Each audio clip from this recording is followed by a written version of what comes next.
David Riley stood at the kitchen counter of his sprawling Mediterranean-style home, sipping coffee as the California sunrise painted the sky. At 45, he had built a thriving construction company, made smart investments, and most importantly, created a family he cherished. Behind him, framed photographs told his story, a determined young man raising his infant daughter alone after his first wife left, Laura's high school graduation, and his wedding to Valerie 5 years ago. His phone buzzed with a message from Laura. "Laura, Dad, just confirming the venue appointment tomorrow at 2. Aaron's parents want to join." "David, okay." David smiled. At 24, Laura was intelligent, kind, and about to marry Aaron Brandon, her college sweetheart. Unlike his own past marriages, David had no doubts about their future. Aaron worked at a nonprofit law firm while Laura pursued her doctorate in psychology. David was absolutely looking forward to seeing them again. The sharp click of heels on marble announced Valerie's entrance. "Morning," she said, barely glancing at him as she grabbed a green juice from the fridge.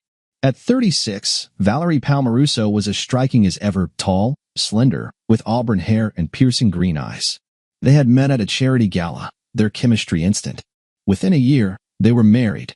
"Good morning," David replied, watching her closely. "Will you be joining us tomorrow to finalize Laura's engagement party venue?"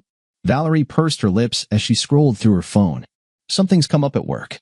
The Sullivan account needs attention. You and Laura can handle it." David nodded, unsurprised but disappointed.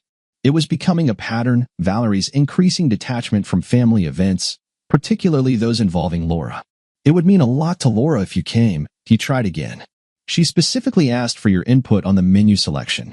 "I'm sure whatever you choose will be fine," Valerie responded dismissively. "Besides, Laura and I have different tastes. You know her better than I do." The unspoken message wasn't lost on David. After 5 years of marriage, Valerie had never fully embraced her role as Laura's stepmother. In the beginning, she had made an effort, attending Laura's college graduation, hosting holiday dinners, inviting her on shopping trips. But over the past year, an undeniable distance had grown between them. "The Biltmore is a pricey venue," Valerie added as she gathered her designer purse and car keys. "Maybe something more modest would be more appropriate," David frowned. "Money isn't an issue. We already agreed on this." "It just seems excessive for what it is," she said with a shrug, glancing at her watch. "I need to go to a board meeting at 9 o'clock. As she walked out, David caught her pausing at the hallway mirror, applying fresh lipstick before leaving, something she rarely did on an ordinary workday. The unease that had been simmering in David's gut for months intensified. Something felt off, but he couldn't quite put his finger on it. Years of working 16-hour days to build his company had sharpened his instincts, and right now, those instincts were screaming at him.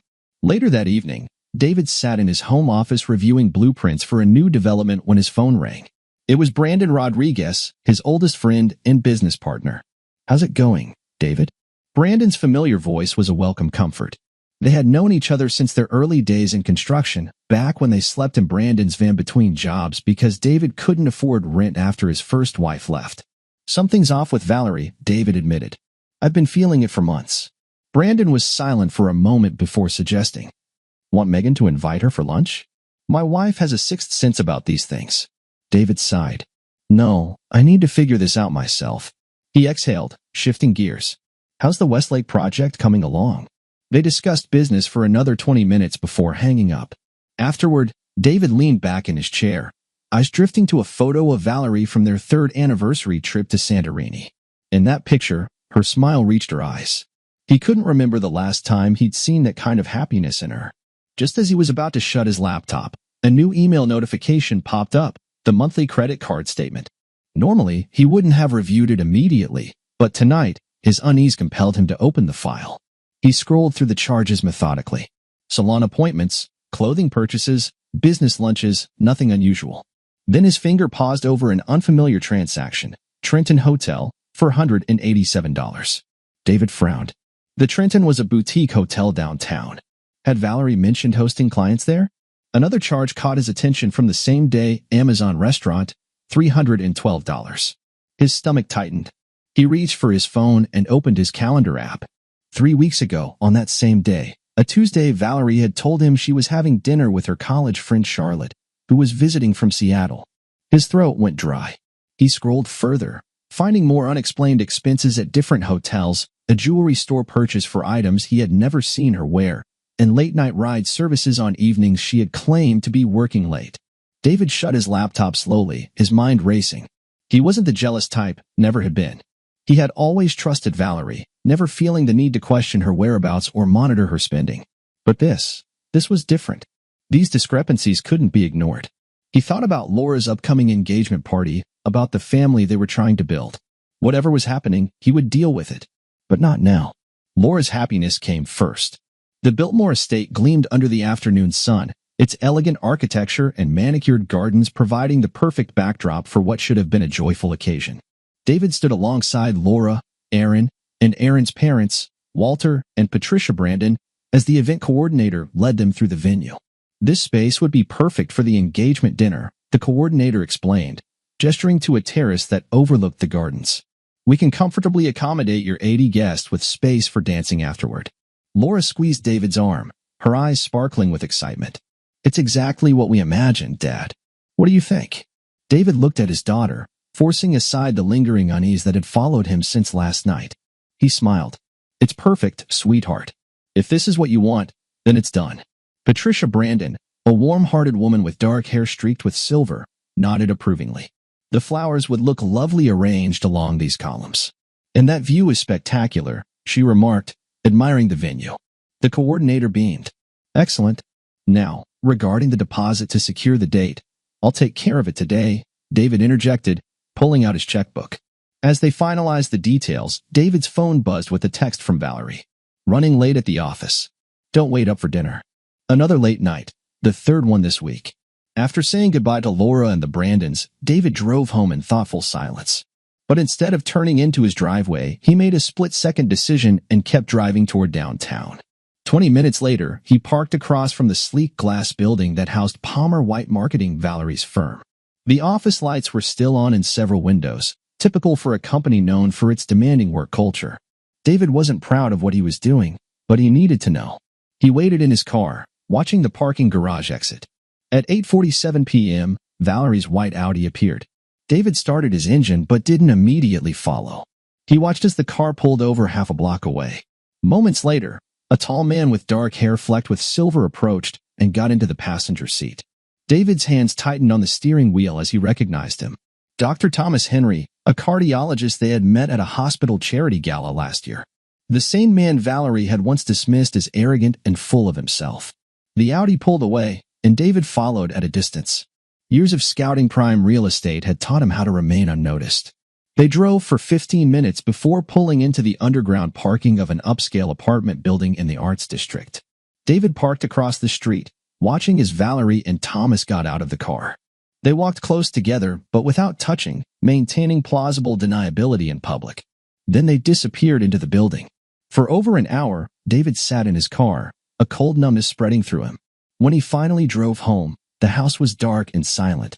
Instead of going to the bedroom, he went to his office, pulled out the bottle of Macallan 18 he reserved for special occasions, and poured himself 3 fingers.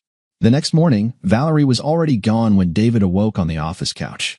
He showered, changed into fresh clothes he kept at the house for early job site visits, and headed to the construction company's headquarters. Brandon was waiting in his office, his expression grim. You look like hell. I need you to find out everything you can about Dr. Thomas Henry, David said without preamble. Discreetly. Brandon studied him for a long moment, then nodded. I'll have Megan reach out to her cousin. She works at Presbyterian Hospital. Thank you. David turned to his computer, forcing himself to focus on work emails.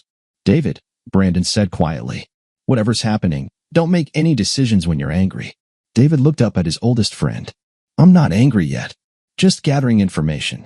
That afternoon, Brandon returned with a file. Dr. Thomas Henry, he began.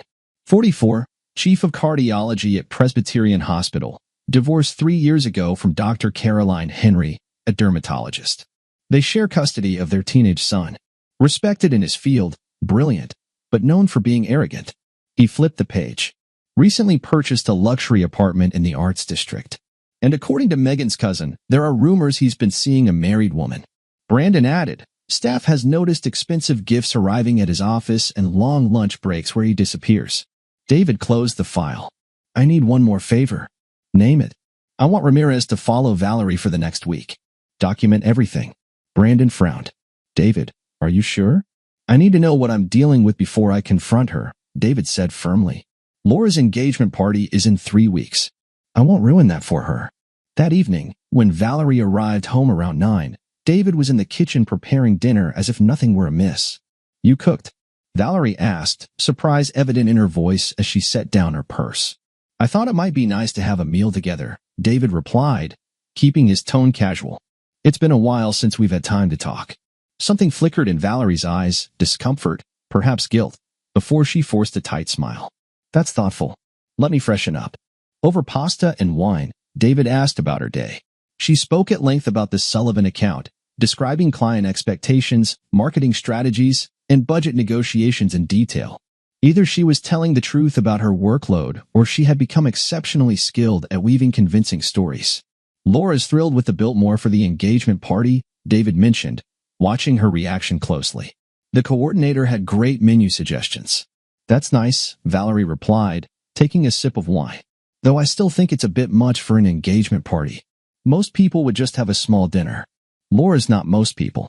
She's my daughter. Valerie's expression hardened slightly. Of course. I'm just being practical. It's your money to spend. Our money, David corrected. That was the agreement when we got married. What's mine is yours. For a brief moment, something flashed across Valerie's face, calculation, perhaps, before she smiled. Of course, darling. I'm just trying to be mindful. Later, as they got ready for bed in their master suite, David watched as Valerie went through her nighttime skincare routine, one that had grown increasingly elaborate and expensive over the past year. I have to go to Phoenix next week, she mentioned casually, smoothing serum over her cheekbones. The Sullivan team wants an in-person presentation. I'll be gone Tuesday through Thursday. David nodded, making a mental note to verify her travel plans with Ramirez's surveillance. Need a ride to the airport? No need. The firm's arranging transportation. That night, as he lay beside her in bed, David stared at the ceiling, painfully aware of the growing distance between them, a distance that had been widening for months without his full acknowledgement. For the next 2 weeks, David existed in a strange state of suspended animation, going through the motions of daily life while quietly gathering evidence of Valerie's deception. Ramirez was thorough and discreet, providing detailed reports, photographs, and even recorded conversations from public encounters. The story they told was undeniable. Valerie and Thomas Henry had been involved for at least 6 months, meeting 3 to 4 times a week at his apartment, in hotels, and sometimes at her office after hours. The supposed Phoenix trip had actually been 3 days spent at Henry's apartment. They emerged only for upscale dinners each night. David added the new evidence to a locked drawer in his home office, building a clear and irrefutable picture of Valerie's deception. On the surface, he maintained his composure, focusing on work and preparations for Laura's engagement party, while beneath it all, the truth settled like a cold weight in his chest. For days before the scheduled party, David received a call from the Biltmore coordinator while at a job site. Mr. Riley, I'm calling to confirm the cancellation of the engagement party reservation for Saturday. David frowned, stepping away from the noise of construction. Cancellation? There must be a mistake. We haven't canceled anything. Oh, the coordinator sounded confused. Mrs. Riley called yesterday to cancel. She said plans had changed and authorized us to process the cancellation fee on your credit card. A wave of cold fury washed over David. I see. And did Mrs. Riley happen to make another reservation with you? I'm not at liberty to discuss other clients' bookings, Mr. Riley. Of course. David drove straight to the Biltmore, where the apologetic coordinator confirmed that the reservation could be reinstated, though the cancellation fee was non-refundable. As David signed the paperwork, he casually inquired about availability for the following weekend. I'm afraid we're fully booked for a birthday celebration, the coordinator replied. A 40th birthday party, quite an elaborate affair. David nodded, keeping his expression neutral despite the rage building inside him. Thomas Henry would be turning 40 the following weekend. Instead of returning to the job site, David drove to Laura's apartment. He needed to see his daughter to make sure her celebration hadn't been derailed by Valerie's interference. Laura opened the door, her face lighting up at the sight of him. Dad, I was just about to call you. The caterer had a question about the menu. Relief washed over David. She didn't know about the attempted cancellation. Just wanted to check in on the last-minute details, he said, stepping inside. Everything going according to plan. As Laura excitedly discussed floral arrangements and music selections, David studied her, the way her face lit up, her genuine happiness. She had endured the abandonment of her biological mother, but had grown into a resilient and loving young woman. He would not allow Valerie's betrayal to cast a shadow over Laura's joy. "Dad, is everything okay?" Laura asked, watching him with concern. "You seem distracted." David forced a smile. "Just a lot on my mind with work. Now tell me more about the dress you found." Later that evening, David returned home to find Valerie in the kitchen preparing a salad. "You're late," she remarked without looking up. "I thought we could have dinner together." "I had to make an unexpected stop at the Biltmore," David replied, watching her carefully. Seems there was a mix-up with Laura's engagement party reservation. Valerie's hands stilled for the briefest moment before she resumed chopping. "Oh, what happened?" "Someone canceled it." David leaned against the counter, making sure she could see his expression. "Imagine my surprise when I found out it was you." Valerie set the knife down, her expression changing. "It was the practical decision. That venue is overpriced, and Laura's party doesn't need to be so extravagant." "Practical," David repeated. "Like booking the same venue the following weekend for Thomas Henry's birthday party." The color drained from Valerie's face. She opened her mouth, closed it, then straightened. "You've been spying on me." "I've been discovering the truth," David corrected. 6 months of lying to my face while involved with another man. It's not what you think." "Do not," David cut her off, his voice dangerously quiet. "Insult my intelligence by denying what I've seen with my own eyes. What I need to understand is why you would deliberately try to ruin my daughter's engagement celebration." Something ugly flashed across Valerie's face. "Your precious daughter," she spat. "Always Laura first. Laura's needs, Laura's happiness. What about what I want?" "David, and what is it that you want, Valerie?" David asked, his voice measured. "Because from where I stand, you have everything. A beautiful home, financial security, a husband who trusted you completely. I want a child of my own." Valerie's voice rose with frustration. "I've told you for 2 years that I want a baby, and you keep putting it off, saying the timing isn't right. Meanwhile, you're throwing money at Laura's every whim." David stared at her, genuinely shocked. "We discussed this before we got married. You agreed that we wouldn't have children immediately, that we'd revisit the conversation after 5 years, and it's been 5 years." She snapped. "But now you're consumed with Laura's engagement and wedding, and there's never going to be room for a child of our own. So this affair, trying to sabotage Laura's party, that's all because you want a baby." Valerie's expression turned ice cold. "Thomas wants children. He's already proven he's a good father, and he doesn't have a daughter consuming all his attention and resources." David felt as if he'd been struck. "You would throw away our marriage because you're jealous of my relationship with my child. A child who has only ever been kind and welcoming to you. Your daughter isn't good enough for this family." Valerie sneered. She and that idealistic boyfriend of hers with their modest ambitions and public service nonsense. "I want my own child, one worthy of the lifestyle we have. But not from you, David. Not anymore." Silence filled the space between them, heavy and absolute. David looked at the woman before him, the stranger he had once called his wife, wondering how he had been so blind to the darkness within her. "I want you out of this house by morning," he said finally, his voice steady despite the storm raging inside him. "Take whatever personal belongings you need for now. The rest can be arranged through our attorneys." Valerie's expression shifted from defiance to alarm. "You can't be serious. This is my home, too. The prenuptial agreement you signed clearly states that in the event of infidelity, you forfeit any claim to this property," David reminded her. "A detail your attorney strongly advised you on before you signed. You wouldn't dare." "I already have." His tone was flat. "My lawyer will have the divorce papers ready tomorrow." He turned toward his office, then paused. "And Valerie, Laura's engagement party will proceed as planned at the Biltmore. If you make any attempt to interfere, the evidence of your affair goes straight to your firm's board of directors. If I'm not mistaken, they have a strict morality clause for partners." Valerie paled. "You're bluffing." "Try me."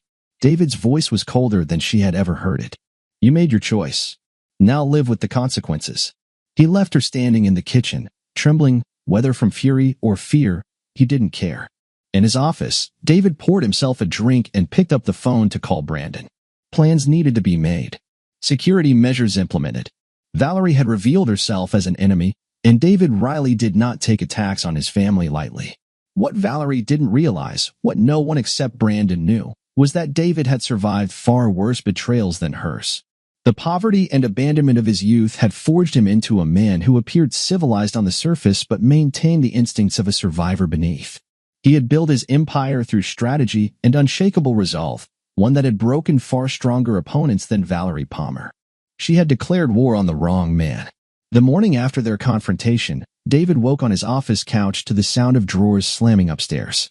He checked his watch 6:15 a.m. and calmly made himself a cup of coffee while Valerie packed her things. At 7 o'clock, as scheduled, Brandon arrived with 2 men from the security company they used for construction sites. The guards positioned themselves discreetly at the property entrance, ensuring Valerie took only her personal belongings. At 7:30, she descended the stairs, pulling 2 large suitcases. She froze momentarily at the sight of Brandon and David sitting at the kitchen island quietly drinking their coffee. "The security is excessive," she said coldly. "I'm not a thief." David raised an eyebrow but said nothing, taking another sip of his coffee. Brandon cleared his throat. "Mrs. Riley, I'll escort you out. Your car is waiting out front." Valerie turned to David, her composure slipping. "This isn't over. You think you can just throw me away after 5 years? You'll regret this." "I already regret the past 5 years," David replied evenly. "The difference is, I'm doing something about it." After she left, Brandon gave David's shoulder a reassuring squeeze. "You okay?" "I will be," David said, placing his coffee mug in the sink. "Let's get to the office. I have calls to make." By noon, David had met with his attorney, Gregory Walsh, a sharp litigator who had handled his business contracts for years. The divorce filing was ready, airtight, with irrefutable evidence of infidelity, meticulously documented. "This is about as straightforward as it gets," Walsh assured him. "With the prenup and the proof you've gathered, she doesn't have much leverage. That said, be prepared for her to fight dirty. People don't take well to losing their comfortable lives, especially when they know they're in the wrong." David nodded. "I'm counting on her fighting back. In fact, I'm planning for it." Walsh studied him. "Care to elaborate?" "Not yet," David replied. "But I'll need your full discretion and availability in the coming weeks." That evening, David hosted a small dinner at home for Laura, Aaron, and the Brandons. His focus was on his daughter's happiness and on ensuring her engagement party would be perfect, despite Valerie's failed attempt to sabotage it. "Mom's not joining us?" Laura asked as they settled at the dining table. David had prepared for this moment, deciding that a partial truth was necessary. "Laura, I need to tell you something. Valerie and I are separating. She's moved out." Laura's eyes widened. "What, Dad? What happened?" "We've grown apart," David said simply. "It's been building for some time, and we decided it's best to end things before they get worse." Laura hesitated. "Is that why she tried to cancel the engagement party?" she asked quietly. David froze. "You knew about that?" Laura exchanged a glance with Aaron. "The Biltmore coordinator called me when she couldn't reach you to confirm the cancellation. I told her, there must be a mistake." She reached for David's hand. "I didn't want to worry you if it was just a misunderstanding." David squeezed her hand, pride swelling in his chest at his daughter's strength and thoughtfulness. "I'm sorry, sweetheart. The last thing I wanted was for my issues with Valerie to affect your celebration." "Dad, Aaron and I would understand if you need to postpone." "Absolutely not," David interrupted firmly. "Your engagement party will proceed exactly as planned. This is your time, and nothing will overshadow it." Patricia Brandon leaned forward, her voice warm. "David, we consider you family. Whatever you need during this difficult time, we're here. Please don't hesitate to ask." Walter Brandon, a retired judge, nodded in agreement. "Gregory Walsh is an excellent attorney. You're in good hands." David glanced around the table at the people who genuinely cared for him and Laura, feeling a renewed sense of determination. This was what family should be: supportive, honest, loving, not the toxic, manipulative dynamic Valerie had fostered. After dinner, as Aaron helped him clean up, the young man spoke quietly. "Sir, I know this isn't my place, but my father mentioned that these situations can get complicated with shared assets and finances. If there's anything I can do." David appreciated Aaron's concern. The young man had completed law school the previous year and was now preparing for the bar exam. "Thank you, Aaron. I've taken precautions, but I appreciate your offer." Those precautions included instructing his financial team to audit every account, investment, and asset connected to Valerie. By morning, David had a full picture of their financial entanglements, and it revealed several troubling transactions. Over the past 3 months, Valerie had transferred nearly $200,000 from their joint account into a personal account David hadn't even known existed. She had also made several high-end jewelry purchases just days before their confrontation.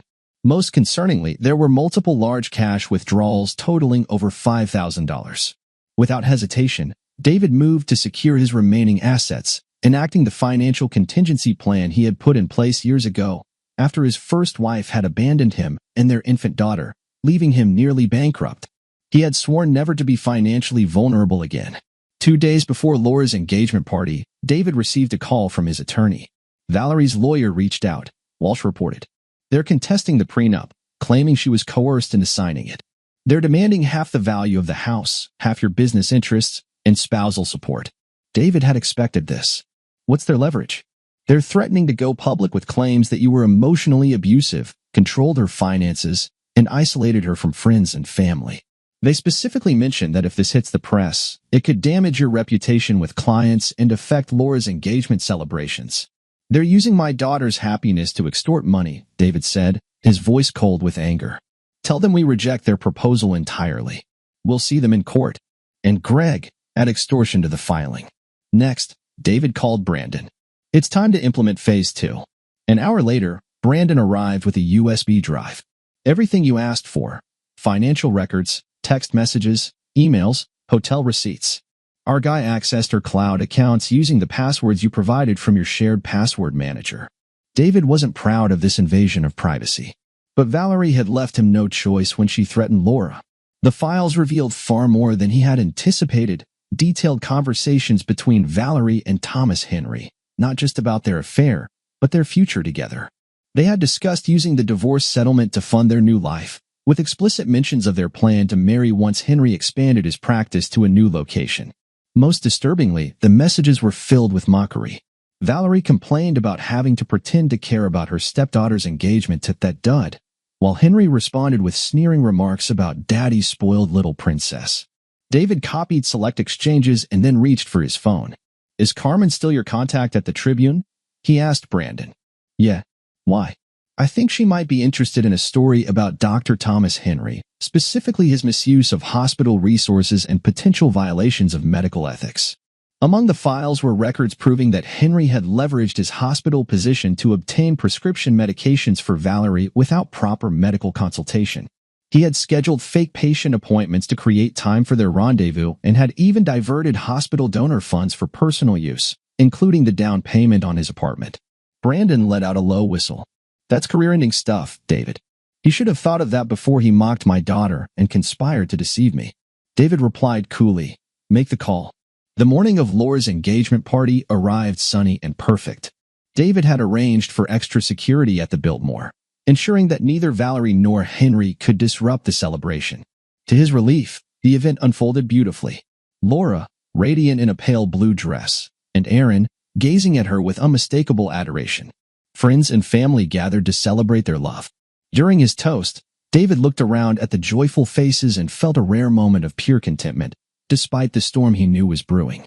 To Laura and Aaron, he said, raising his glass. May your partnership be built on honesty, respect, and unwavering loyalty. These are the foundations of true love, and I could not be prouder of the foundation you've already built together. As glasses clinked and champagne flowed, David's phone vibrated with a text from Brandon. It's done. First article runs tomorrow morning. David slipped the phone back into his pocket, his smile never faltering as he turned to embrace his daughter. Phase 2 was in motion. Sunday's Tribune headlines sent shockwaves through the city's medical community, prestigious cardiologist under investigation for ethical violations. The article detailed allegations that Dr. Thomas Henry had misused hospital resources, improperly prescribed medications, and diverted donor funds. While carefully avoiding any direct mention of an affair, it did note that certain prescriptions had been written for a woman not registered as a patient, identified only as VP, who had received controlled substances without proper medical evaluation. By Monday morning, Henry had been placed on administrative leave pending an investigation. By the afternoon, 3 former patients came forward with complaints about his professional conduct, prompted by the initial story. David monitored these developments from his office while finalizing details for the most critical phase of his plan. He wasn't surprised when his phone rang from an unknown number. You think you're clever. Valerie's voice was tight with fury. Destroying Thomas's career won't change anything between us. I haven't destroyed anything, David replied calmly. The doctor managed that all on his own when he chose to violate medical ethics. I simply made sure the right people knew about it. This is about hurting me, isn't it? She accused. Using your connections to attack the man I love because your ego can't handle being left, she spat. David laughed, genuinely amused by her self-centered view.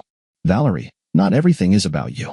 Henry made enemies long before you came into the picture. I just provided them with the information they were already seeking. We will fight you on every front, she threatened. Your prenup won't hold up. You'll lose half of everything, the house, the business. I gave you 5 years of my life, and I gave you 5 years of mine. David countered firmly. The difference is, I honored our vows while you were plotting behind my back. But please, by all means, fight me in court. I look forward to submitting evidence of your extensive communications with Henry, detailing exactly how you plan to extract the maximum amount of money from our divorce to fund your new life together. Silence stretched across the line. David could almost hear her calculating, reassessing. What do you want? She finally asked, her voice brittle. Exactly what the prenup stipulates.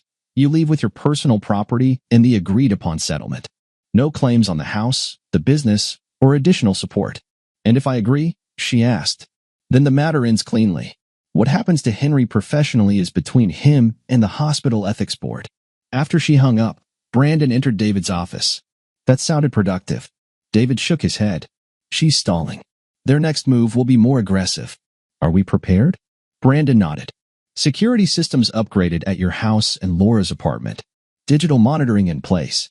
Investigators are ready if needed. Good, David said. Because this is far from over. Brandon studied him carefully. David, I've known you for 30 years. I've seen you fight to survive, build something from nothing. But I've never seen you like this, so calculated, so cold. David met his gaze steadily. They threatened my child, Brandon, mocked her, tried to ruin her special day, then attempted to use her as leverage against me. There's no coming back from that. That evening, as David returned home, he immediately sensed something was wrong. The front door was slightly ajar, yet no alarms had been triggered. He entered cautiously, finding the house in disarray, drawers emptied, paintings askew, his office door standing open. A quick assessment confirmed his suspicion. This was no ordinary break-in. The only items missing were his personal files, the USB drive containing evidence against Valerie and Henry, and the backup hard drive from his safe. Valuable artwork, electronics, and other expensive items remained untouched. David called Brandon instead of the police. They made their move. Send Ramirez over to check for planted devices. Brandon arrived with Ramirez, a former military intelligence specialist who now handled security for their construction sites. A thorough sweep revealed 3 listening devices, one in David's office, another in the kitchen, and a third in the master bedroom. Professional job, Ramirez commented, bagging the devices. Not cheap. Can you trace them? David asked. Possibly. Give me 24 hours. After they left, David poured himself a drink and surveyed the damage. The break-in meant Valerie was desperate. Good, but it also meant she was willing to play dirty. Concerning, but not unexpected. His phone rang again. Laura this time. Dad, something weird happened. Someone broke into my apartment today. The police are here. David's blood ran cold. Are you and Aaron all right? We're fine. We were both at work. But Dad, they didn't take my laptop or TV or anything valuable. They just went through all my papers and files. I'm on my way, David said, already heading for the door. Don't touch anything else. At Laura's apartment, the scene was nearly identical to his own home, a targeted search rather than a typical burglary. The police took statements, but David knew they'd find nothing useful. This was a professional job, likely carried out by the same people who had hit his house. Once the police left, David sat Laura and Aaron down. I need to tell you both something, and it's not pleasant. He explained everything, Valerie's affair, her attempt to cancel the engagement party, her callous remarks about Laura, and now the coordinated break-ins. Laura looked stunned. But why target me? I have nothing to do with your divorce. David hesitated, then decided complete honesty was necessary. They're looking for leverage against me, and you're the most important person in my life. They think hurting you is the way to control me. Aaron immediately put his arm protectively around Laura. This is criminal, Hammond. We should file for a restraining order immediately. We will, David assured them. But first, I need you both to pack some essentials. You're not staying here tonight." He arranged for them to stay at Brandon's house, where private security could be discreetly posted. Then he returned home to implement the next phase of his plan, one that neither Valerie nor Henry would see coming. The following morning, David met with Gregory Walsh and Sophia Lynn, a former federal prosecutor now in private practice. They reviewed the evidence, the coordinated break-ins, the planted listening devices, and the clear pattern of harassment. "This goes well beyond a contentious divorce," Lynn observed.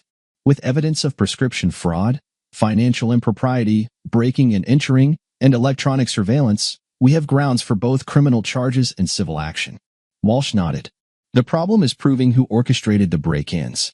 Without direct evidence linking Valerie or Henry, it's still circumstantial. That's why we're not going to the police yet," David said. "We're going to get that direct evidence." His plan was bold but effective. Using his construction company's connections, he arranged for a specialized security team to install hidden cameras throughout his home, cameras that would activate only when specific voices were detected. Additionally, they set up a honeypot trap, a visible safe containing what appeared to be valuable documents but actually housed a GPS tracker and an audio recording device. "They've already broken in once," David reasoned. "They'll do it again when they realize the evidence they stole was incomplete." Lynn looked impressed, though cautious. "This borders on entrapment, Mr. Riley. I'm a private citizen protecting my property from individuals who have already invaded my home once," David countered. "Nothing illegal about that." While these preparations were underway, David received a formal settlement offer from Valerie's attorney. It was significantly lower than their initial demands, but still requested substantial assets and ongoing support. "They're testing your resolve," Walsh noted. "Seeing if the break-ins made you more willing to settle." David's smile was cold. "Respond with our original offer based on the prenup terms. Not a penny more." That evening, as David worked late in his office, Brandon called with news. Ramirez traced the bugs. They were purchased through a shell company linked to a private investigator named Maxwell Drake. "Can we connect Drake to Henry or Valerie?" David asked. "Not yet, but Ramirez is monitoring Drake's communications. If they contact him again, we'll know." 2 days later, the trap was sprung. David's security system alerted him to another break-in at his home, capturing clear footage of 2 professional-looking men methodically searching his office and removing the bait documents from the visible safe. By morning, the GPS tracker showed the documents had been taken to an address in the Arts District, Thomas Henry's apartment building. Even more damning, the audio recording device captured a conversation between the 2 men explicitly mentioning they were working for Dr. Henry and discussing payment terms. David immediately forwarded the evidence to Lynn and Walsh. "Now, we have direct proof." Rather than going to the police immediately, David initiated the final phase of his counterattack. He arranged a meeting with Richard Harrington, the hospital board chairman and an influential figure David knew from charity circles. "Richard, what I'm about to share with you needs to remain confidential until the proper authorities are involved," David said, sliding a folder across the desk. "Dr. Henry hasn't just violated medical ethics. He's engaged in criminal activity that poses serious liability risks for Presbyterian Hospital." Harrington reviewed the evidence with growing alarm: prescription fraud, misappropriation of donor funds, and now breaking and entering with electronic surveillance. "My God," he murmured, grasping the potential damage to the hospital's reputation. "That's why I came to you first," David explained. "The police will be involved soon, but I wanted to give the hospital an opportunity to address this internally before it turns into a public scandal." Harrington looked both grateful and wary. "What exactly are you proposing, David?" "A swift, decisive response from the hospital board, immediate termination of Henry, full cooperation with the authorities, and a public statement making it clear his actions were those of an individual and do not reflect the hospital's ethical standards." By the end of their meeting, Harrington had agreed to convene an emergency board session. Within hours, Henry received formal notice of his termination, effective immediately. Security escorted him from the building.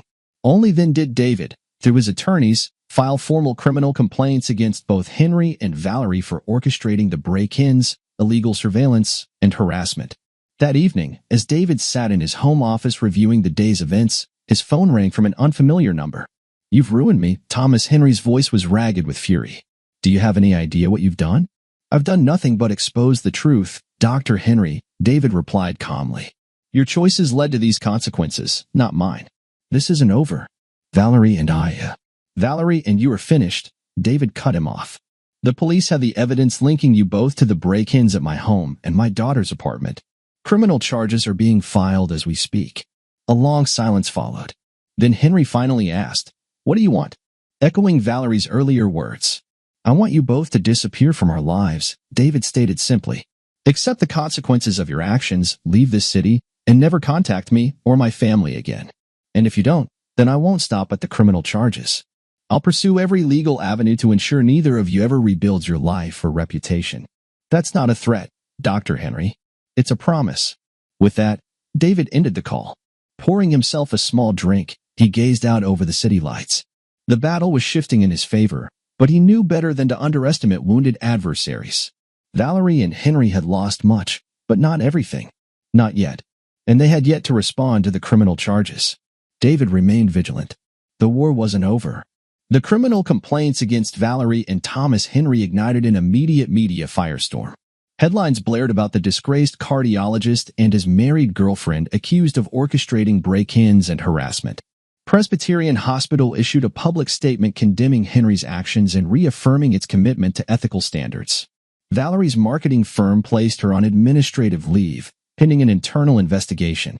For 3 days, David watched the public unraveling of their reputations with grim satisfaction. Then, just as he began to believe the worst might be over, the next strike came. It started with a call from Brandon. His voice was unusually tense. "David, you need to check your business email now." David opened his laptop and was met with dozens of messages from clients and partners, all referencing the same thing. A press release mass emailed from an anonymous account sent to every contact in his construction company's database. The document was professionally formatted to resemble an official company statement outlining fabricated allegations against David. It accused him of embezzling funds from client projects, cutting corners on building safety, and bribing city inspectors. The report included forged documents, manipulated photographs, and enough specific details about real projects to appear credible to those unfamiliar with the truth. "It's spreading on industry forums," Brandon reported grimly. 3 clients have already called to put their projects on hold pending clarification. David's phone began ringing incessantly, concerned employees, panicked investors, and reporters seeking comments. To make matters worse, the stock price of their publicly traded parent company started to decline. "She's coming after my livelihood." David realized a cold fury settling in his chest. Valerie was trying to destroy what had taken him 25 years to build. By the afternoon, the crisis deepened. The state licensing board received anonymous tips about supposed code violations on multiple projects, triggering mandatory investigations. The bank flagged unusual withdrawal attempts against the company's credit line. A business journalist emailed, inquiring about rumors of impending arrest warrants for financial crimes. David immediately gathered his crisis management team, Brandon, Walsh, the company's public relations director, and their chief financial officer. Together, they devised a comprehensive response strategy, conducting immediate audits by respected third-party firms to verify financial and construction standards, maintaining transparency with all clients and partners, proactively reaching out to regulatory authorities, and issuing a public statement forcefully denying the false allegations while emphasizing David's integrity and the company's spotless 30-year track record. "We'll weather this," David assured his worried executives. "The truth is on our side, and we have the documentation to prove it." Privately, however, he acknowledged the brutal brilliance of the attack. Unlike the criminal allegations against Henry and Valerie, backed by hard evidence, these accusations against him relied on sowing doubt, triggering lengthy investigations, and eroding trust built over decades. Even once proven false, the damage to his reputation would linger. Just as he grappled with the corporate crisis, another attack landed, this time aimed at Laura. Anonymous tips were sent to Aaron's law firm and the State Bar Association, falsely claiming he had cheated on the bar exam and falsified his credentials. Though completely baseless, the accusations required a formal investigation, casting a shadow over Aaron's newly launched legal career. That evening, when David arrived at Laura's apartment, he found his daughter in tears and Aaron pacing with frustration. "This is insane," Aaron said, his voice tight with anger. "I worked my whole life to build my reputation, and now I have to defend myself against anonymous lies." Laura looked up at David, her expression shifting from despair to fierce determination. "This is Valerie, isn't it?" she asked. "She's doing this because you exposed her affair and filed charges." David nodded grimly. She and Henry are retaliating the only way they can, by attacking the people and things I care about most. I won't let them destroy Aaron's career, Laura declared, standing tall. We're with you, Dad. We need to fight back harder. David studied his daughter, recognizing in her the same resilience that had carried him from poverty to success. We will, sweetheart, he assured her. But first, we need to understand exactly what we're up against. These attacks are too well coordinated to be spontaneous. They've been planning this. That night, David called an emergency meeting at his home with his most trusted allies, Brandon, Walsh, Lynn, and Naris, whose intelligence background was proving invaluable. They spread out the evidence of the coordinated attacks, searching for patterns and weaknesses. The precision in targeting your business and your daughter's fiancé's career, this isn't amateur work, Ramirez observed. They've hired serious professionals, people with access to industry contacts, databases, and advanced forgery skills. Follow the money, David instructed. He recalled that Valerie had transferred large sums before their confrontation, and Henry had access to hospital donor funds. Someone is financing this operation, and financial trails can be traced. For the next 48 hours, David and his team worked tirelessly defending against the public attacks while simultaneously investigating their origins. Ramirez's contacts and digital forensics experts traced the anonymous email accounts spreading the false allegations. The trail led to a specialized reputation management firm with offices in 3 countries, a company known for both legitimate PR work and covert competitive intelligence operations for high-paying clients. They charge a minimum of $250,000 for crisis management, Ramirez reported. Double that for offensive operations against competitors. So we're looking at a $500,000 campaign to destroy me, David summarized. Where did they get that kind of money? The answer came from Walsh's financial investigators. Henry had liquidated his retirement accounts and investment portfolio, incurring substantial penalties in the process, while Valerie had maxed out credit lines using their former shared address for verification. Together, they had amassed nearly $800,000 in liquid assets. They're burning everything they have to bring you down, Brandon observed grimly. This isn't just revenge anymore. It's obsession, David said, nodding slowly. Which means they won't stop until they've either destroyed you completely or run out of resources, Lynn noted. So we accelerate their resource depletion, she suggested. Force them to defend on multiple fronts simultaneously. Exactly, David agreed. Time to implement the contingency plan. The counteroffensive began the next morning.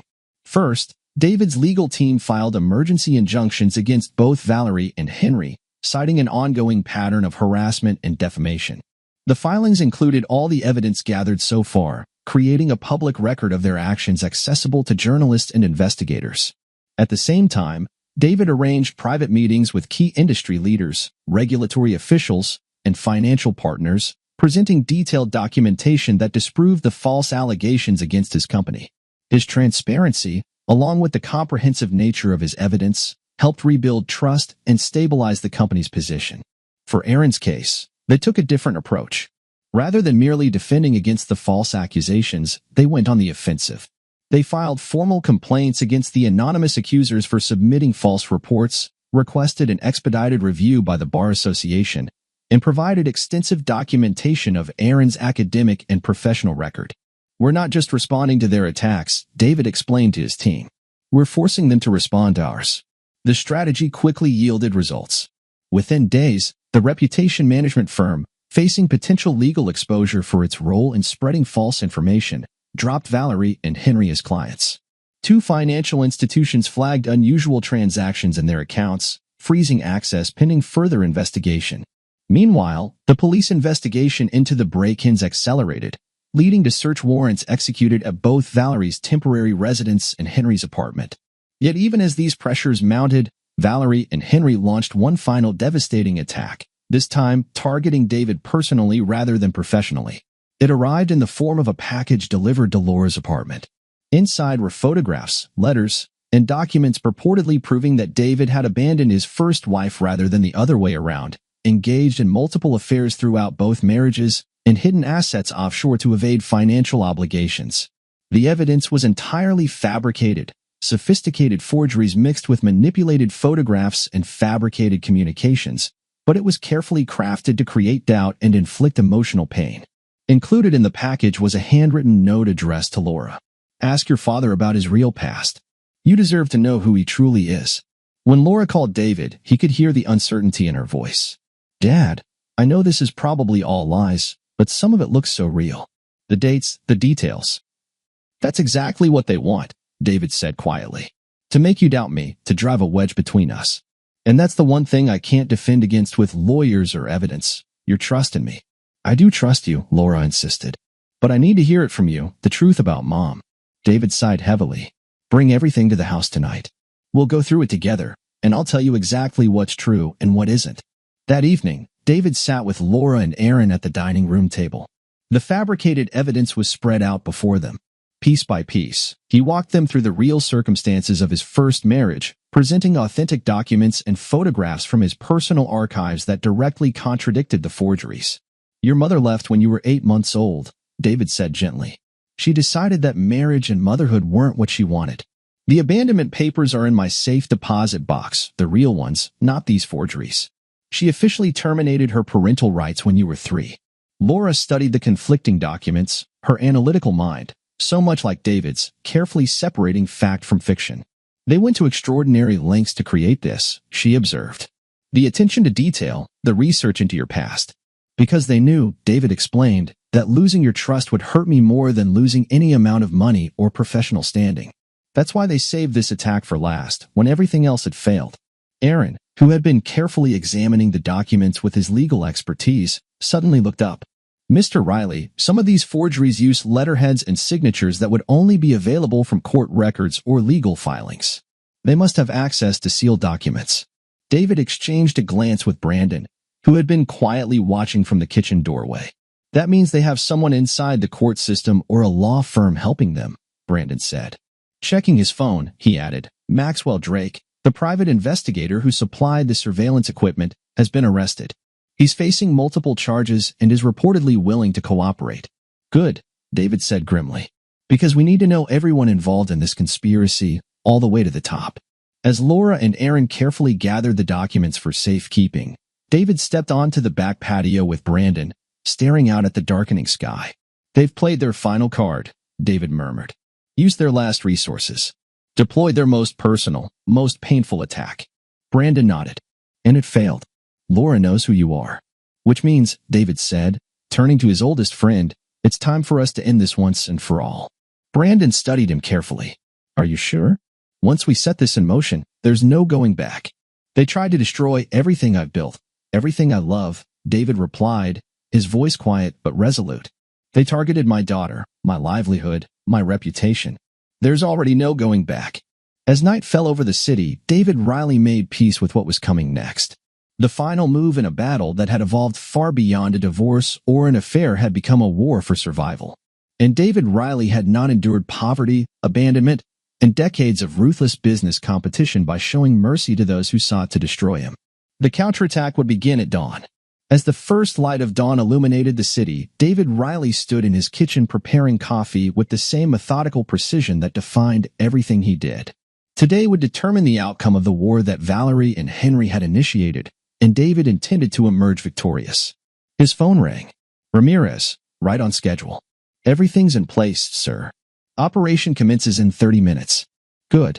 Keep me updated." David ended the call just as Brandon arrived, letting himself in with the key he had held for decades. "The team's in position," Brandon confirmed. "You still sure about this?" David handed him a mug of coffee, unwavering completely. "They chose this battlefield, not me." What Valerie and Henry didn't know, couldn't have known, was that David had been preparing for this moment since the day after their confrontation. While they focused on immediate attacks, he had been quietly weaving an intricate web design for one purpose: the total and irreversible destruction of their futures. Phase 1 began precisely at 7:30 a.m., when Sophia Lynn held a press conference announcing expanded criminal charges against Valerie and Henry, now including conspiracy, wire fraud, identity theft, and witness intimidation. New evidence had surfaced, she explained, exposing the full extent of their criminal enterprise. Simultaneously, Gregory Walsh filed civil lawsuits totaling $50 million against them personally, as well as against the reputation management firm they had hired and 5 yet-to-be-named co-conspirators. The lawsuits outlined their orchestrated campaign of destruction, one that targeted David, his company, his daughter, and her fiancé. By 9 a.m., media outlets across the city were broadcasting breaking news alerts. By 10 a.m., the story had gone national, with business and medical publications analyzing the ethical ramifications for both industries. But these legal maneuvers were only the visible aspect of David's strategy. The true devastation unfolded behind the scenes. Working through Brandon's extensive network, David ensured that every financial institution connected to Valerie or Henry received formal notifications of the criminal charges and civil suits. Automatic security protocols were triggered, freezing their remaining assets pending investigation. Their credit cards were declined, their loan applications flagged. Financially, they ceased to exist. Meanwhile, Ramirez's team meticulously traced every false allegation Valerie and Henry had spread, documenting each lie and linking it to its source. They compiled comprehensive evidentiary packages for regulators, professional associations, and law enforcement, ensuring that every individual who had assisted in the conspiracy, from the reputation management firm to court clerks who leaked sealed documents, now faced their own legal jeopardy. Most devastatingly, David employed former investigative journalists to compile detailed reports on Henry's medical practice, identifying every patient who had received questionable care or prescriptions. These reports were simultaneously submitted to medical review boards, malpractice attorneys, and patient advocacy groups, unleashing an avalanche of professional and legal repercussions that would take years to untangle. "They wanted to destroy my reputation and my livelihood," David remarked to Brandon as they monitored the chaos unfolding from his home office. "I'm making sure they never rebuild theirs." At noon, David received word that both Valerie and Henry had been taken into custody on the expanded charges. Given their assessed flight risk, the court had set bail prohibitively high. Their attorneys, recognizing the overwhelming evidence stacked against them, had already begun hinting at plea negotiations. By evening, the first co-conspirators stepped forward, offering testimony in exchange for leniency. The reputation management firm issued a public apology and pledged to disclose all communications related to the campaign against David. Meanwhile, Maxwell Drake, the private investigator, provided a detailed account of meetings with Henry, revealing how they had orchestrated the break-ins and surveillance. David watched these developments unfold with a sense of cold satisfaction, not out of pleasure in destruction itself, but in knowing that he had protected what mattered most. At 8 p.m., as media outlets continued reporting new developments in the case, David's doorbell rang. He opened it to find Laura and Aaron standing there, their expressions solemn. "We saw the news," Laura said quietly. "It's everywhere." David stepped aside, letting them in. "I should have warned you it was coming." Laura shook her head. "You did what was necessary. They left you no choice." In the living room, Aaron looked troubled. "Mr. Riley, I understand why you took these measures, but the scale of it, it's complete annihilation." "They targeted everything I care about," David replied simply. "My family, my company, my reputation, things I spent a lifetime building. They had no limits in their attacks. So, I showed none in my defense." "What happens now?" Laura asked. "They'll likely accept plea deals to avoid trials," David explained. "Their professional careers are over, and the financial consequences will be severe, but they'll survive physically, at least. I'm not a monster." Laura searched her father's face. "And us? Our family?" David offered a small, reassuring smile. "We rebuild. We focus on your wedding plans. We move forward without looking back." After Laura and Aaron left, David sat alone on his back patio, watching the city lights shimmer in the distance. He felt no triumph, no joy, only a weary relief that the threat to his family had been neutralized. His phone buzzed with a text from an unknown number. "You've won. It's over." David didn't respond. There was nothing left to say. The following morning, he met with his company's board of directors to outline a comprehensive plan for rebuilding client trust and stabilizing the organization. With the truth about the false allegations now public, many clients were already returning, investigations were closing, and the company's stock had begun to recover. "We've weathered storms before," David reminded the board. "We'll emerge stronger from this one, too." As he left the meeting, his phone rang. It was Walsh. "The plea deals are being finalized," the attorney reported. "Henry is looking at 3 years, possibly with parole, along with substantial fines and permanent loss of his medical license. Valerie will likely receive 18 months probation and financial penalties. In the divorce, she's agreed to the original terms of the prenup. No contest. The papers will be ready for your signature tomorrow." David thanked him and ended the call, feeling a weight lift from his shoulders. After weeks of relentless conflict, the end was finally in sight. That evening, David invited Brandon and his wife Megan, along with Laura and Aaron, to dinner at his home. As they gathered around the table, sharing food and conversation, David looked at the people who had stood by him through his darkest hours. His true family was not bound by legal documents, but by loyalty, trust, and love. "I'd like to propose a toast," David said, raising his glass. "To new beginnings and to the family we choose." As glasses clinked and smiles were exchanged, David felt something he hadn't experienced in years: peace. The battle was over, and the future stretched before them, unburdened by the shadow of betrayal. Later that evening, as the gathering wound down, Walter Brandon pulled David aside. "In 40 years as a judge, I've seen plenty of difficult divorces," the older man said quietly. "But few people have the resources or the resolve to do what you did."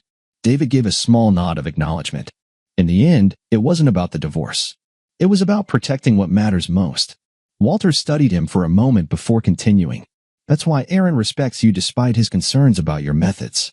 He sees a man willing to move heaven and earth to protect his family. For someone hoping to be a father himself one day, that's a powerful example." As his guests departed, David stood in the doorway, watching Laura and Aaron walk toward their car, their heads close together in quiet conversation. Despite everything, the betrayal, the attacks, the painful revelations, his daughter's happiness remained untouched. Her future with Aaron was secure, and that, more than any victory over Valerie and Henry, was David's true triumph.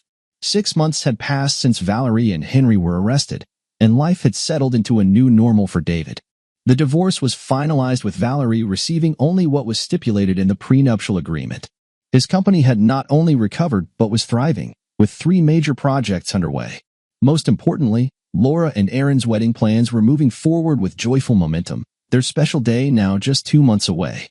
On a crisp autumn morning, David sat in his lawyer's office, signing the final settlement documents that would officially close all civil litigation related to Valerie and Henry. Both were now serving their sentences, Henry in state prison, Valerie in a minimum security facility. All co-conspirators had been identified and dealt with, some facing criminal charges, others suffering career-ending professional consequences. "That's the last of it," Walsh said, gathering the signed papers. "Once these are filed, your legal entanglement with Valerie Palmer officially ends." David nodded, feeling oddly hollow at the anticlimactic conclusion. "Any word on her plans after release?" According to her attorney, she's arranged to live with a cousin in Oregon. Fresh start, different industry, new name. She's legally changing it back to her maiden name. "Good," David said simply. He wanted Valerie to disappear from his life completely, to become a distant memory rather than an open wound. As he left Walsh's office, David called Brandon. "It's done. All the legal loose ends are tied up." "About time," Brandon replied. "Megan says you need to start socializing again. She wants you over for dinner tonight." David smiled at his friend's transparent attempt to help him move forward. "Tell Megan I appreciate the thought, but I've got plans with Laura tonight. Wedding cake tasting." "Fine," Brandon conceded. "But you're coming Sunday." No excuses. After hanging up, David drove to his office, where the day blurred by in meetings, site visits, and conference calls. By late afternoon, he found himself looking forward to the cake tasting. These small, joyful moments of wedding planning had become anchors in his week, a reminder that life continued beyond trauma and betrayal. Arriving at the bakery, he found Laura already there, studying flavor combinations with intense focus. "Dad, perfect timing," she said, looking up with a grin. "I've narrowed it down to 3 options, but I need your opinion on the filling for the 3rd tier." David smiled as he watched his daughter animatedly debate the merits of buttercream versus ganache. In moments like these, she reminded him so much of herself as a child, enthusiastic, detail-oriented, determined to make the perfect choice. "Whatever you prefer, I'll support," he assured her. "It's your wedding, sweetheart." Laura gave him a knowing look. "That's what you always say. But I want your honest opinion. You're part of this day, too." As they sampled various cake combinations, Laura eventually broached the subject David had been expecting. "I heard the final settlement was today. How are you feeling about it?" David considered her question. Relieved mostly, ready to move forward without looking back. Laura hesitated for a moment before asking carefully, "Have you thought about dating again?"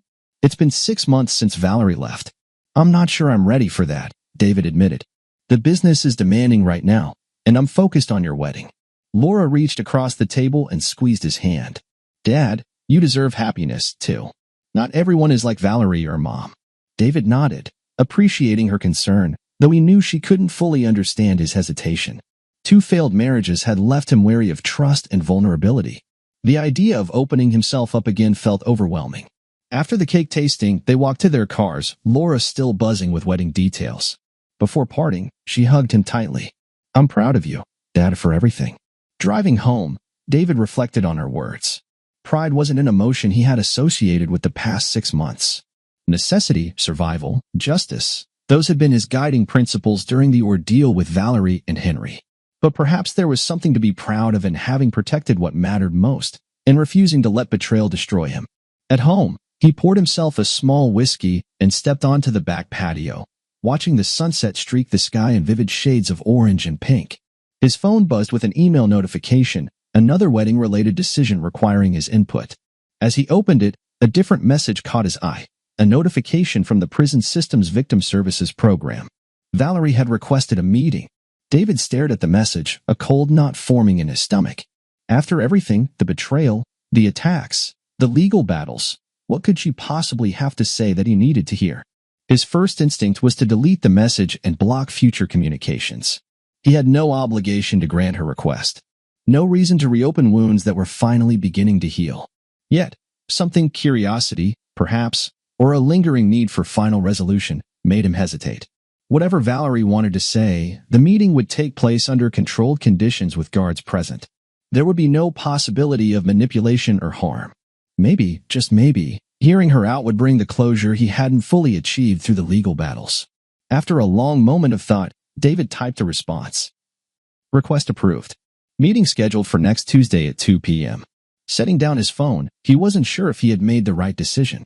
But whatever came next, he was committed to facing this final chapter with the same clear-eyed resolve that had carried him through everything else. The following Tuesday, David arrived at the Women's Correctional Facility, a modern complex of beige buildings surrounded by high fences. After passing through security and surrendering his personal belongings, he was escorted to a visitor's room. This wasn't the standard visitation area with rows of tables, but a smaller, more private space reserved for attorney meetings and special circumstances. Valerie entered, accompanied by a guard who positioned herself discreetly by the door. The changes 6 months had brought were striking. Her designer wardrobe was gone, replaced by a plain prison jumpsuit. Her carefully maintained appearance was now stripped of all artifice. She seemed smaller somehow, diminished by circumstance. Thank you for coming, Valerie said, her voice lacking the confident edge he remembered. I wasn't sure you would. I almost wasn't, David admitted. Why did you want to see me? Valerie sat across from him, hands folded on the table. I needed to tell you something face to face, not through lawyers or letters. She took a deep breath. I'm sorry. David studied her carefully, searching for any sign of manipulation or insincerity. For which part exactly? All of it, she said simply. The affair, trying to ruin Laura's engagement party, the things I said about her, especially that, and everything that followed. The attacks on your business, on Laura's fiancé, it was unforgivable. Yes, it was, David said evenly. So why tell me this now? What do you hope to gain? Valerie shook her head. Nothing. I don't expect forgiveness or reconciliation. I know what I destroyed, and I know it can't be rebuilt. She met his gaze directly. I've spent 6 months in therapy and group sessions, reflecting on who I became and why I made those choices. I just wanted you to know that I understand the magnitude of what I did. David leaned back, processing her words. And Henry? Where does he stand in all this reflection? A flicker of pain crossed Valerie's face. Thomas and I don't speak anymore. He blames me for pushing things too far, for involving Laura, which triggered your most aggressive response. She let out a bitter laugh. Turns out when everything falls apart, he's just as selfish and untrustworthy as I was. Despite everything, David felt a flicker of pity for her. She had destroyed her life for a man who abandoned her the moment consequences caught up with them, a painful irony that hadn't escaped her notice. What happens when you get out? David asked. I'll move to Oregon, she said. As my attorney probably told you, I'll start over with a new name in a different field. My marketing career is over. No one will hire me after the publicity from the case. She shrugged.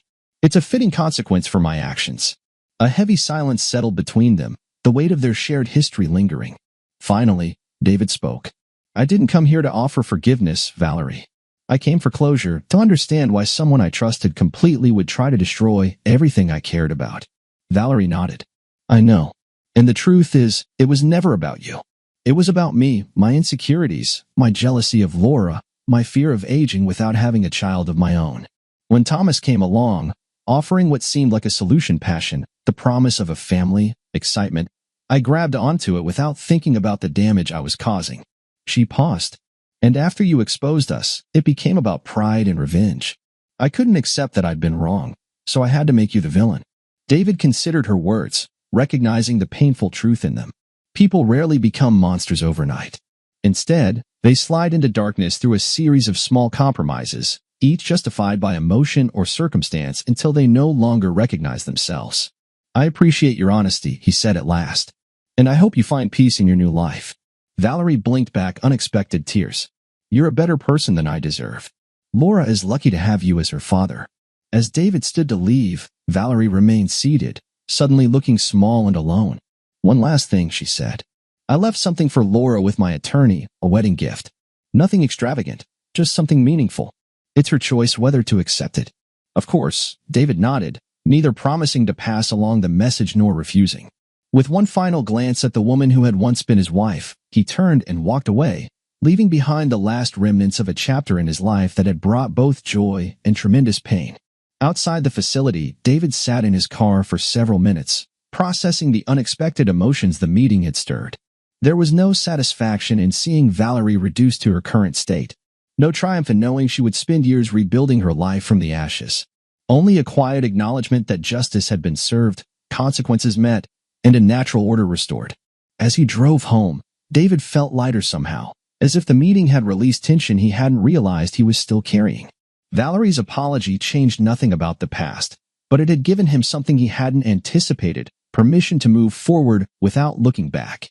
That evening, he called Brandon. About Sunday dinner, is that invitation still open? Of course, Brandon replied, sounding pleased. Megan is already planning the menu. Would it be inappropriate if I asked you to include someone else? The new project manager we hired last month, Rachel. She mentioned she's new to the city and doesn't know many people yet. Brandon was silent for a moment, then chuckled. Well, this is an interesting development. It's just dinner, Brandon. Professional courtesy. Sure it is, Brandon said knowingly. And yes, she's welcome. Megan will be thrilled. After hanging up, David smiled to himself. Perhaps Laura was right. Perhaps it was time to consider the possibility of happiness again, cautiously, thoughtfully, but with an open heart. The future stretched before him, uncertain but full of promise. The late October morning dawned clear and bright, perfect weather for an outdoor wedding. David stood in the garden pavilion of the Biltmore estate, adjusting his tie as he watched guests being seated for the ceremony. 8 months had passed since his final confrontation with Valerie and Henry, months of healing, growth, and unexpected new beginnings. The wedding day had arrived, not just as a celebration of Laura and Aaron's love, but as a testament to the family's resilience through adversity. Nervous? Brandon asked, approaching with 2 glasses of scotch. David accepted the drink with a smile. Not nervous, just reflective. They toasted quietly, watching the scene unfold before them. The garden had been transformed with elegant floral arrangements, twinkling lights woven through the trees, and a white carpet leading to an arch adorned with roses and greenery. Among the arriving guests, David spotted Rachel Carson, the project manager whose professional courtesy dinner invitation had turned into something much more meaningful over the past 5 months. She wore a deep blue dress that complemented her silver-streaked dark hair. When she caught his eye, her smile carried a warmth that still surprised him. She's good for you, Brandon observed, following David's gaze. Megan says, you laugh more now. David nodded, unable to deny it. At 46, he had found a connection he hadn't thought possible after 2 failed marriages, with a woman whose own life experiences had taught her similar lessons about trust, vulnerability, and resilience.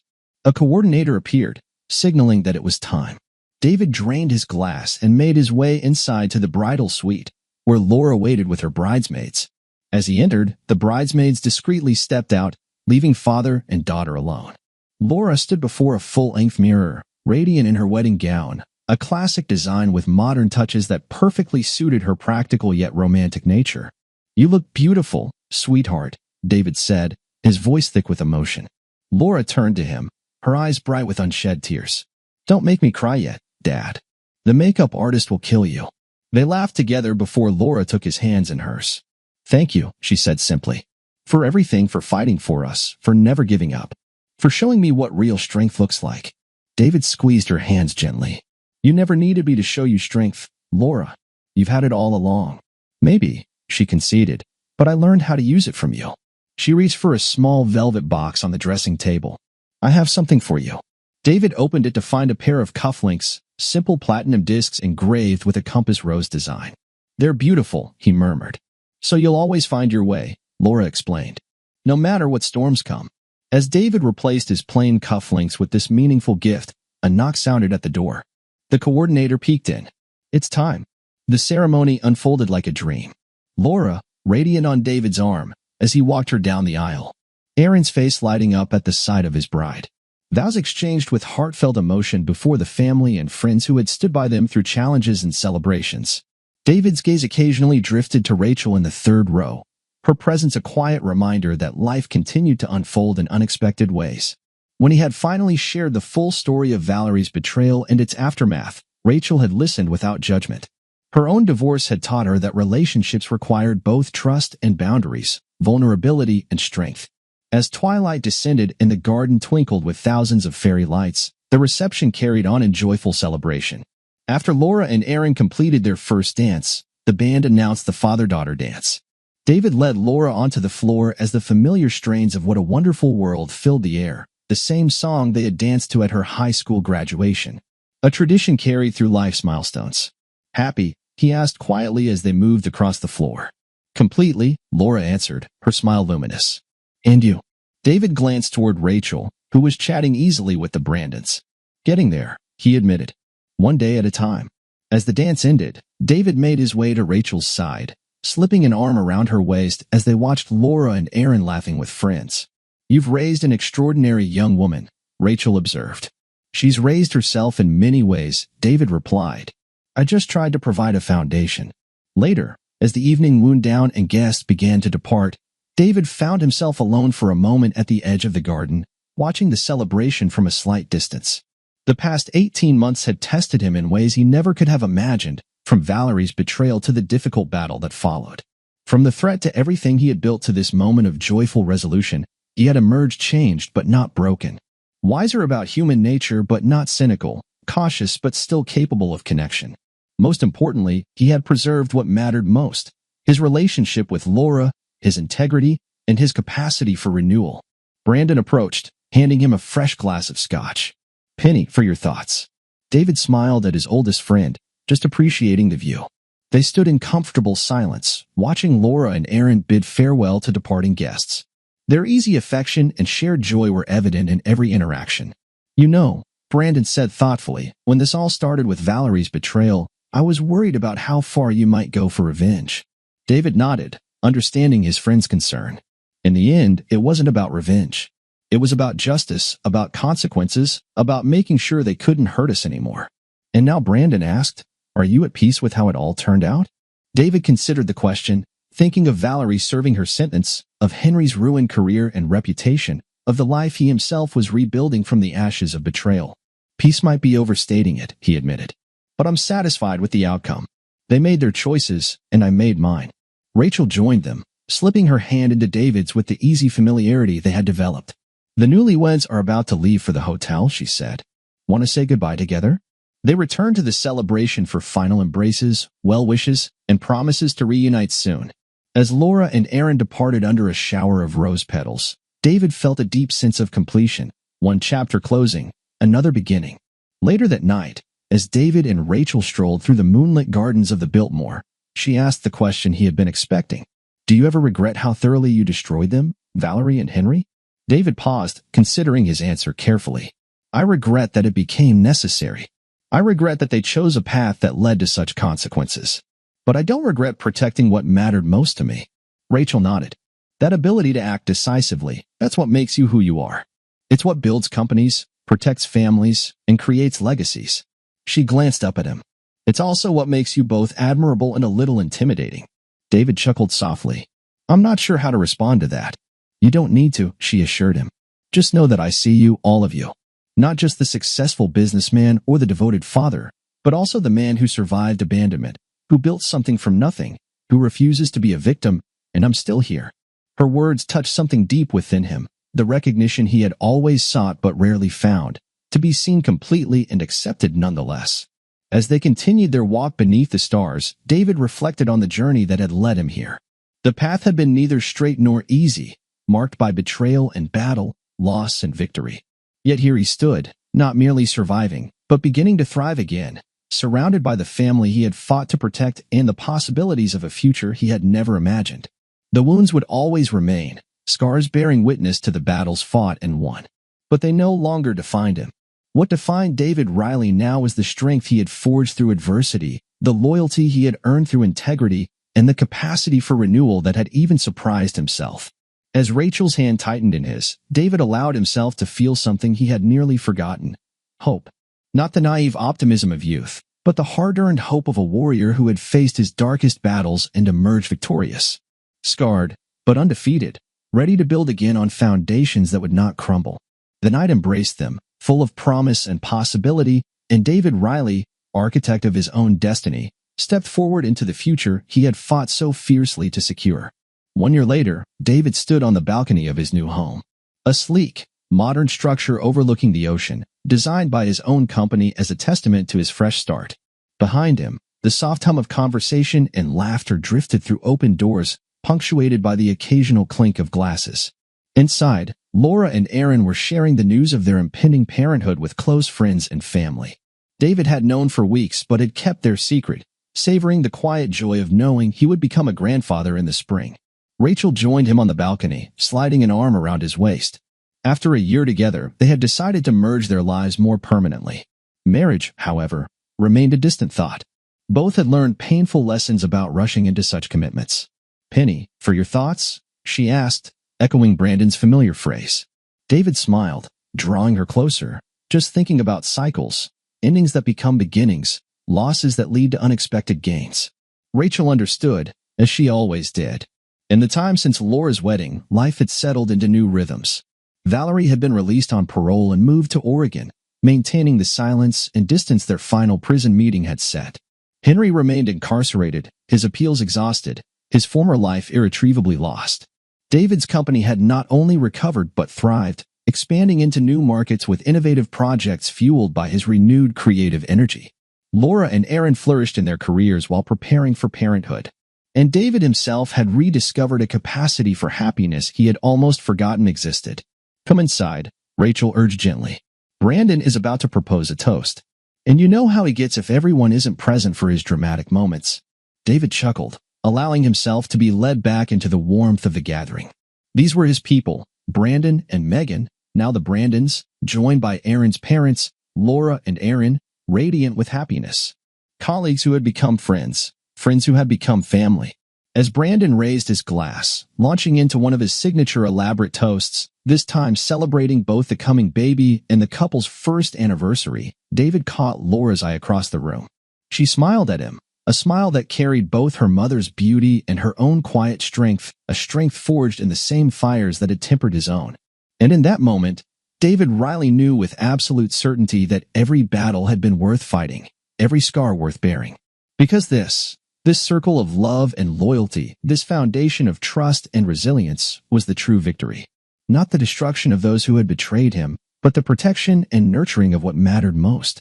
The future stretched before them, bright with promise and possibility.